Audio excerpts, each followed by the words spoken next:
My name is Jennifer Bressingham. Have you ever wanted to do something that you know you're not supposed to do, especially something that your mother told you not to do? Well, that's exactly what Peter did in the tale of Peter the Rabbit. He decided to be a little mischievous and not listen to what his mother told him to do. The tale of Peter the Rabbit, written by Beatrix Potter, is based off of a series of letters that she had written to a little boy who was very sick, and she based the rabbit off of her real-life pet, Peter the Rabbit. Flopsy, Mopsy, Cottontail, and Peter all lived with their mother on a huge tree out in the forest.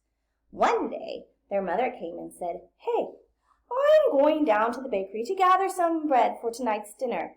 You all need to stay out of mischief. You may go down the road and play, but you may not get into Mr. McGregor's garden, for your father had gotten into trouble there one day, and he turned into soup in Mr. McGregor's dinner that night." As she gathered her things and went off her way, the kids decided, what should we do? Flopsy, Mopsy, and Cottontail were all good little bunnies, so of course they went down the road to pick some blackberries. Peter the Rabbit, on the other hand, was a little bit mischievous, and he decided he wanted to go explore Mr. McGregor's garden. As he hopped through the gate and went into the lettuce fields, he started munching on the lettuce, and then he munched on some cabbage, and then he munched on the carrots, and as he was eating the carrots, he looked up and he heard, "Stop, thief!" It was Mr. McGregor, and he was coming after him.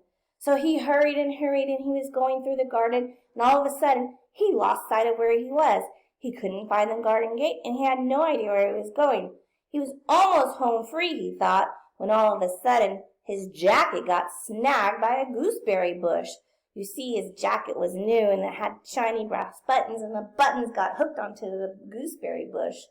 So, all of a sudden, he came to a stop, and he didn't know what to do. Peter Rabbit started crying,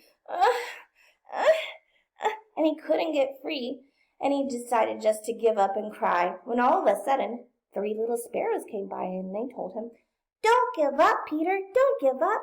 Keep trying to wiggle free." And so Peter Rabbit was wiggling and wiggling, and all of a sudden he saw the corner of eye Mr. McGregor coming around with a basket, and just as the basket was about to set over Peter Rabbit, he wiggled free from the coat, and he ran straight into the shed and hopped into a tin can. Well, Mr. McGregor knew that Peter the Rabbit was somehow in there, so he's kicking around boxes and moving around things, and he was trying to find that darn rabbit. Peter all of a sudden went, "Achoo!" And as soon as he did, the can tipped over, and Mr. McGregor went straight for him, but Peter saw an opening in this hole in the wall, and what did he do? He jumped up through that hole in the wall, and he wiggled free, and he started going as fast as he could. Mr. McGregor was too tired after chasing him all afternoon, so he decided not to follow him, and he gave up. So Peter came to a rest really quick, but realized how wet and cold he was, and he was shivering up to his best, and he's trying to find the gate so he could go home, and he saw a mouse, but the mouse had his mouth full of food, and when he asked the mouse which direction was the gate, the mouse just nodded his head like he didn't know.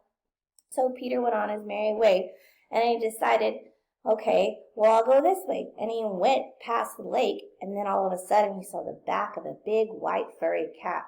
Well, he had heard things from his cousin Benjamin Bunny about cats, and they were not very good things. So he slowly crept back a ways not to be seen, and he turned around and he saw Mr. McGregor hoeing in the garden, and beyond that he saw the opening to the gate. So what do you think Peter Rabbit did? That's right, he crawled through there as fast as he could, and at the last second, Mr. McGregor saw him, and he didn't care, and he just crawled through the space really fast, jumped the gate, and ran all the way home. And his mother, when he got home, said, "Where are your jacket, and where are your shoes?" And he had to tell Mother that he had lost them in Mr. McGregor's garden. So she put him to bed, gave him some medicine and soup, and his Flopsy, Mopsy, and Cottontail got to eat bread and blackberries that night.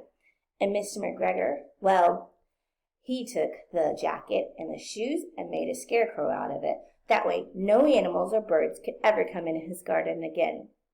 Sometimes, Curiosity can get the best of us just like Peter. Listening to the warnings of your parents can help you stay out of trouble.